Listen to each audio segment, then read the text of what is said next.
フォアハンドの手首の使い方について解説したいと思います。この動画の対象としては、一生懸命振っているけれどもなかなかボールが飛ばない、あるいは打ち方がなかなか綺麗にならない、あるいは手首を痛めてしまった、力強いボールを打つために体をどう使えばいいのかよくわからないという方へお届けしたいと思います。この動画のゴールとしては、スイングの原理原則、体の力の使い方、入り方の原理を理解し、楽な力で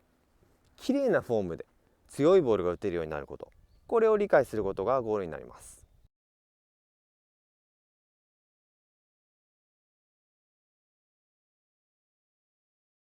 よく雑誌などで手首を使いましょう、スナップを使って最後ボールを押しましょうという解説があると思いますが、実はこれではなかなか強いボールは打てません。原理原則としての体の使い方を理解しましょう。まずボールを打とうとするときに、体はこの軸を中心に体を回します。軸を中心に体を回し、その体が回る力で腕がついていって、そしてラケットで遠心力が生まれます。でこの力を使ってボールを打つことが最も楽にボールを飛ばすことができるようになります。そして大事なことは、この生まれた力をいかに体が邪魔をしないで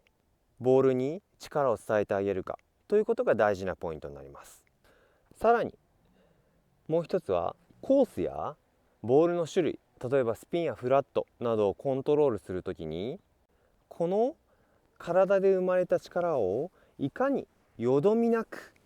腕やラケットに伝えてあげながら、ラケットの動きをどう変えていくかということがポイントになっていきます。例えて言うと、川の流れ、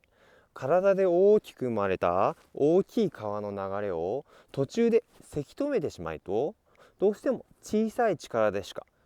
スイングができるようになりません。ですので、この大きい力をいかによどみなく体の先まで、ラケットまで伝えてあげるかで、そしてそれとラケットの自分が動かしたい動きを両立させることですので、よどみなく体のラケットの動きをコントロールするということが考え方としてとても大事なポイントになります。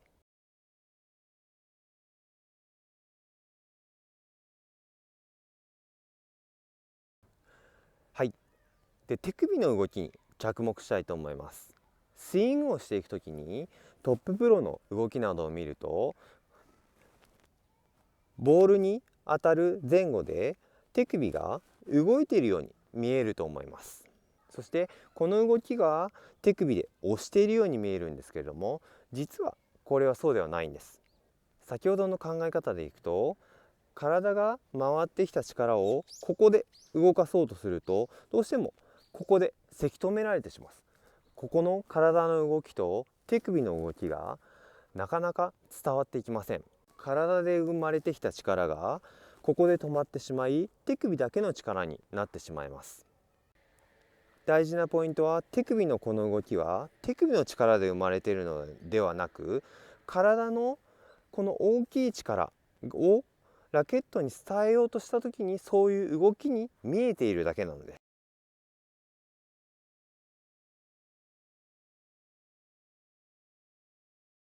す。軸がこう回っていった時に、まずテイクバックした状態から体が先に回っていこうとすると、ラケットが遅れてくるのがわかると思います。体がまず先行して出ていきます。でその後に大事なポイントは、途中で体の円運動を止めてあげてください。そうするとラケットが遠心力で前に出ていくのがわかると思います。体が回ってくるとラケットが遠心力で前に出ます。この動きがラケットが前に出ていく動きなのです。